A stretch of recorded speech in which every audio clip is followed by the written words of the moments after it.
Good morning, everybody. My name is Kelly Church. I'm from the Grand Traverse Band of Ottawa and Chippewa Indians, and my tribe is in Michigan. And you know, we all do the little hand thing for Michigan, so we're kind of up in the Pinky area, is where my reservation is located. I actually live downstate, south of Grand Rapids, a little bit north of Kalamazoo, and southwest Michigan. So I can give you a little overview of different areas in the state and emerald ash borer effects. First, I want to tell you a little bit about black ash basketry and what it means to the Native people of the Northeast. And when I say the Northeast, I'd also like to include in this conversation not just the Anishinaabe from the Great Lakes, and the Anishinaabe includes all of the Chippewa, Ottawa, and Potawatomi from the Great Lakes area, but also includes the Haudenosaunee Native groups from New York, as well as the the Wabanaki groups from up in Maine. We all rely on black ash for our basketry. Black ash has been important to us since the beginning of time, we all like to think. Actually, in the Wabanaki Nation, their creation story has them coming out of the ash trees. We all have has a very important cultural significance to us, as well as a spiritual community. It brings us all together. The black ash tree is important to us in the way that we can make baskets out of it. These trees grow in the wetlands here in Michigan.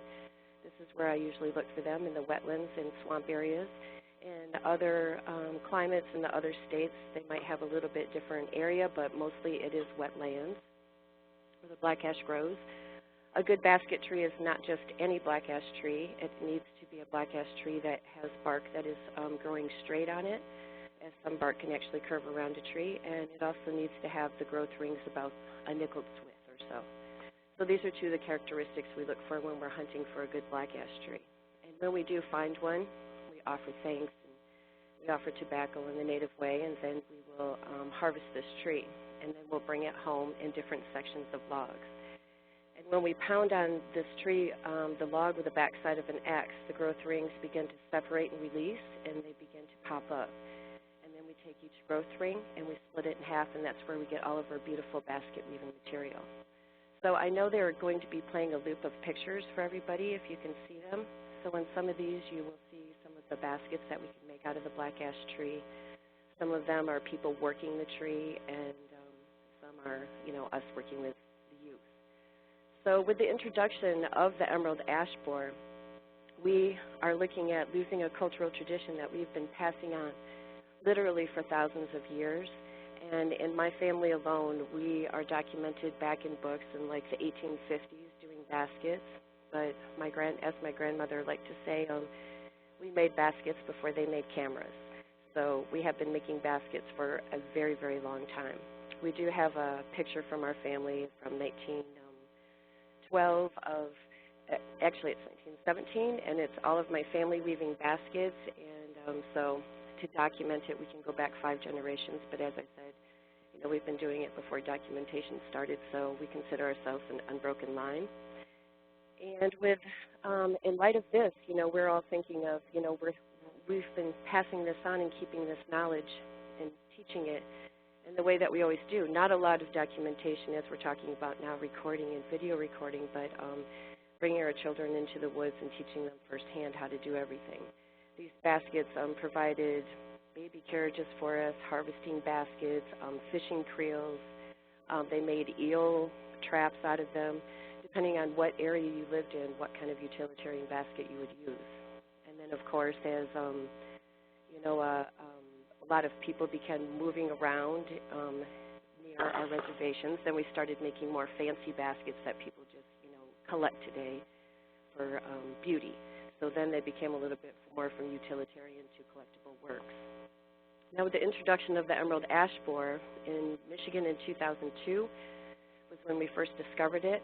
Probably was here for about a decade beforehand, though, in the research. That's what they probably have discovered. In our state today, I've been told that we have 803 million ash trees on public lands, so that means we have even more that are on private lands. And out of all of those black ash, and I'm totally guessing here, I would say like 100 million. And I guess that number based on the fact that just about any county I go into, I know I can find a wetland, and I'm positive I could find black ash in almost every county. And so, you know, based on those facts is kind of what I'm basing it on. I go about 15 minutes down the road to a wetland and harvest trees. There's another one 30 minutes within my area, so there's a lot of areas in my county alone, which is in Allegan County. Now, with the introduction of the emerald ash borer, we've had to look at we might actually not only lose this tradition, but we hope to bring it back and sustain it by collecting seeds and replanting them. But in the meantime, we are looking at skipping a whole generation, which is pretty devastating to Native people because this is knowledge that has been passed on firsthand for so many generations among so many different tribes, and it is really important part of who we are. It's just kind of like our language to us. You have your language, you have your cultures, and you have your traditions, and this is a very important tradition to all of us. The emerald ash borer here in Michigan, as most of you know, it started on the southeast side of the state, and today in the lower peninsula, it has spread to every single county in the lower peninsula. So the whole lower peninsula is now under quarantine, and you know, we don't move our ash, logs, trees, or anything like that out of here. Now the upper peninsula, I'm not sure as of July if it was put under full quarantine or not, but as of before July, we were not allowed to move any logs from the lower peninsula to the upper peninsula, but we could bring logs from the upper peninsula to the lower peninsula, you know, by letting them know when we cross the bridge. I'm not sure what the, you know, the guidelines or restrictions are as of this time today.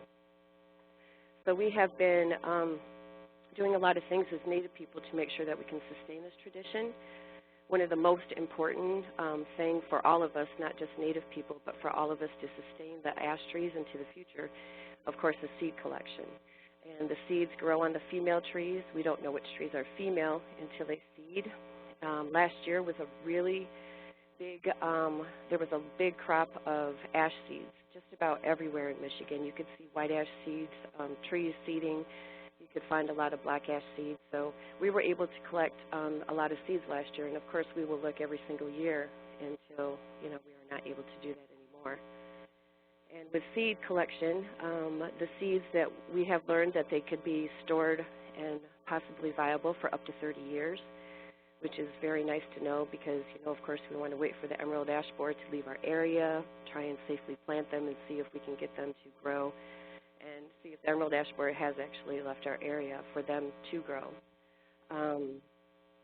So that's going to be one of the most important things, is actually bringing back the trees. 75% of the work we do with black ash is actually the harvesting, teaching our youth how to identify the tree, where to find the trees, how to harvest the tree, and how to process the material. The weaving aspect of it is only about 25% of what we do. The weaving aspect we will definitely be able to pass on and carry on, and we might have to use other materials, but we will still be able to teach them the same things that we do with ash. And one of these materials that I use is a vinyl blind that we all hang in our windows, made out of vinyl. I started making vinyl blind baskets, and I would call them the 7th generation black ash basket. And that was to show people that in, you know, 7 generations, we might not have black ash anymore, and we'll be able to pass on the weaving methods like doing curlicues and loops and points. And you are possibly seeing some of these designs in these baskets. But we won't be able to teach the most important part, which is the harvesting and processing. So being able to collect seeds and regrow these trees in the future is going to be not just vital, but possibly the most important thing that we can all do. Along with that, we have been doing things differently a little bit than we have in the past, which is like bringing a video recorder into the woods with us now. And so, you know, already we're going into the woods and we have to carry out these logs on our shoulders because, again, we're in the swamps. We can't drive in. ATVs get stuck, all of that good stuff. So when we cut these trees down, we have to cut them into logs, and sometimes they're 7, 8 foot long, and we're carrying them out on our shoulders. So we try to bring as little into the woods as we can, and that way we don't have as much to carry out. But in light of the emerald ash borer, we have been doing a lot more documentation with, you know, going into the woods and documenting in real time how we harvest a tree, looking for the tree, everything, you know. So this tape that I have of harvesting is almost over an hour long. You know, I did shut it off now and then walking in the forest, but I am showing real time chopping it down, pounding on the log, and everything step by step. And then, of course, you know, we've been making a lot of other ones as well, which are a little bit more detailed to sustain these steps and to encourage the future youth of all of our Native communities, you know, to replant these seeds and carry on these traditions again. I'm thinking, I'm 45 this year, so I'm thinking that maybe when I am like, I don't know, 60, 70, or even later is when we'll be replanting these trees. We don't harvest trees until they're about 30, 40, 50, 60 years old, so these trees will definitely be harvested when I am no longer here to be able to teach anyone. So this documentation and, you know, videography and even photos, everything that we've been doing will be very important for future generations. We've been working with youth a lot. I can say that that's, besides collecting the seeds, that's the second most important thing that we've been doing, is teaching youth firsthand. This year I apprenticed with 3 Native boys, and they were ages 10, 11, and 13. And these boys do know how to harvest a tree. They can, of course, we have adults with them, so they're not out there alone. But they do know how to harvest the tree. They did assist with that. Identification, they're still working on, you know, going into the woods and identifying their trees. And they do know how to pound it. So they can pound this tree by themselves as youth and split the growth rings and weave baskets. So this is one of the most important parts, because in 30 years, these are the kids that will be replanting the seeds.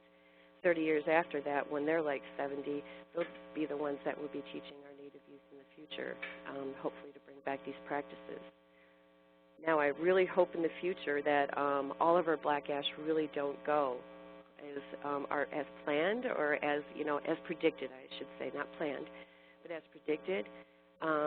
You know, they say that, like in ash stands, 99% of the trees will be dead. So I'm always hopeful for that 1% of trees. But realistically, what I've been seeing is, you know, ash stands are predicted to die within 3 and 5 years after infestation. I can definitely attest to this. I have ash trees in my yard that I have been watching slowly be infected and pass away. Those are mostly white ash trees. And then there's also many, many trees in the woods that in our ash stands. And this year was one of the driest years that we've ever seen. It got warmer much earlier than we've ever seen the weather get warm around here in Michigan. And I have to tell you, this warm weather was just like a feeding fest for the emerald ash borer. The emerald ash borer this year infected our trees, I would say, at a rate, you know, 5 to 10 times faster than it did in previous summers. The black ash tree actually is one of the last trees to get its leaves and one of the first trees to lose its leaves. And this year, our black ash tree, for an example, last year there was a beautiful, beautiful basket tree, but it's also a female tree. So this basket tree, of course, we did not chop it down because it was a beautiful female tree, and we knew that it could provide seeds for us. So we got seeds from it last year, and we were hoping, you know, in 5 to 7 years, when the black ash trees, you know, seed every 5 to 7 years, that we could get another bunch of seeds from it. So every few months, I literally say, you know, let's go check on our tree. And that means let's go check on this beautiful black ash tree in the state forest. And we went to look at it this year. There's little shoots that come out from the emerald ash borer infecting the tree. The tree's trying to survive, so it grows shoots out of it. Well, this beautiful tree did not have shoots last year, and this year it had shoots all the way up to our waist. So it had traveled all the way down this tree, which is like 20, 30 feet high, all the way down. We started seeing shoots. So that was an indication to me that the emerald ash borer was working at a much more rapid pace than it had in previous summers and years. And so we've literally gone into a lot of the ash stands. I've mentioned 15 minutes down the road, a half an hour down the road, and they're on their way out. I mean, we are rarely finding any live trees anymore. And a dead ash tree, a dead black ash tree is not good for basket weaving. Of course, we work with green wood. And so when we say that, you know, when we harvest one tree, we can make many, many, many baskets out of a tree. So, you know, I used to just harvest like maybe even 10 or less trees out of the whole year. We would always replant seeds, and, you know, we'd always keep this cycle of life going with these black ash trees. But in light of the emerald ash borer, we've changed our ways and have to change our thinking in a little bit. Instead of just taking what we need at that time, we kind of look at the forest and say, okay, well, this stand, it probably has one more summer left, possibly two. And now we're looking for the good basket trees and chopping them down all at once, processing them all at once, because we can keep those splints for a long time where the trees aren't going to last forever. But those splints, we could store them for a very, very long time. I don't want to say forever. We've never experimented with that, but I can definitely say for decades. So all of this has been very devastating on Native communities around here in Michigan. I've been doing a lot of work, and this summer I actually worked from April through this week. I just finished up my last teaching with my tribe and worked with over 100 different people in the community, teaching all different ages. I mean, we had like little babies, 3 years old, going in the forest with us.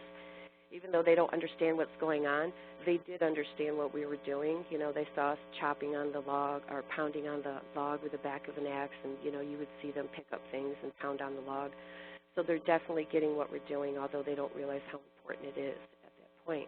But we've definitely been working with a lot of people. I worked up in Wawa, Canada this summer. I've traveled to Ottawa in Canada. And just about anywhere that someone asks me to come, I will go and teach someone how to do this. I know a lot of our other Native communities up in the Akwesasne Nation. Les Benedict and Richard David are two big advocates that have been working on collecting seeds for many, many years. I learned how to collect seeds for the first time from them like 8 to 10 years ago before I ever realized how important it would be today. And they have been, you know, replanting black ash in New York and such. And then up in Maine, they have a really strong basket organization up in Maine that combines all 4 of the tribes up there, all of the Wabanaki tribes. And they have a man who, you know, knows where to harvest and how to harvest and provide for the people. And they have a really great system going. And I think in light of the emerald ash borer, all of us are, you know, working with other agencies, you know, like the Forest Service or, you know, universities and such, researchers, anyone that we can, to all kind of, you know, look for us Native people to learn about the black ash tree a little bit more in a scientific way, you know, where before we could just, you know, we did it in our cultural and traditional way. I have to say, though, that even though we do this so traditionally and culturally, in that thinking of it, that, you know, we are really aware of our forests, and, you know, even for years without, you know, somebody saying to me, well, scientifically this is what happens, Kelly. You are taught, you know, when you harvest, you know, we only take so many basket trees out of a swamp, and then we move on to another one because you don't over-harvest, or as I was taught by my dad, he says, we don't harvest like sheep, but we harvest like deer. So we don't go in and clear a place out, but we go in and we get what we need, and then we move on and let that place kind of, you know, refurbish itself, or the smaller trees continue to get larger, and then we'll go back and revisit stands. So as Native basket weavers, for kind of these days, I'd say we're kind of like, we have to be foresters and botanists, and we're entomologists now because we have to know about the emerald ash borer, and then we're also, our most important job is being basket weavers. So today, I'd say this emerald ash borer is the biggest thing that we've ever faced among any nation for anything that's going on. In Maine, I'm not sure that they have any positive identification yet for the emerald ash borer. And so those are some of kind of the things that I look at as a Native person in Michigan, where we'll be the first ones to lose our ash. Maybe they'll be the last ones to lose their black ash trees, but then we might be the first ones to be able to regrow them back. And so in that way, we have all been working together as Native people to, you know, hopefully to continue this cycle for all of us. You know, maybe in the future they could help provide us, or we could help provide them. And definitely with information, we have all been sharing and working together on that part. I have worked with Les and Richard in, you know, our own phone conferences and meetings that we have, you know, officially I've held a few the effects of the emerald ash borer on Native communities national conferences here in Michigan. Over the past few years, we've had 3 different meetings, and then in the Akwesasne Nation, they have a black ash group now that they hold meetings with, and then up in Maine, they have meetings and bring us in from other areas to all work together. So as Native people, us working together is going to be really important to continue it and to help each other with, you know, everything that's going on. Like, I'm always the bearer of bad news. Like, hey, you know what? It really kills the trees, you know, quickly. And then you learn that it likes black ash. You know, the black ash trees are more stressed and easily devastated by the emerald ash borer than, let's say, the white ash or the green ash. So, you know, there's a lot of different things that we've been learning, but the positive part of it can be is that we can, you know, do something about it. We can collect seeds, we can slow the spread, and we can hopefully continue this into the future with our documentation. And I'll take some questions now if anyone has any.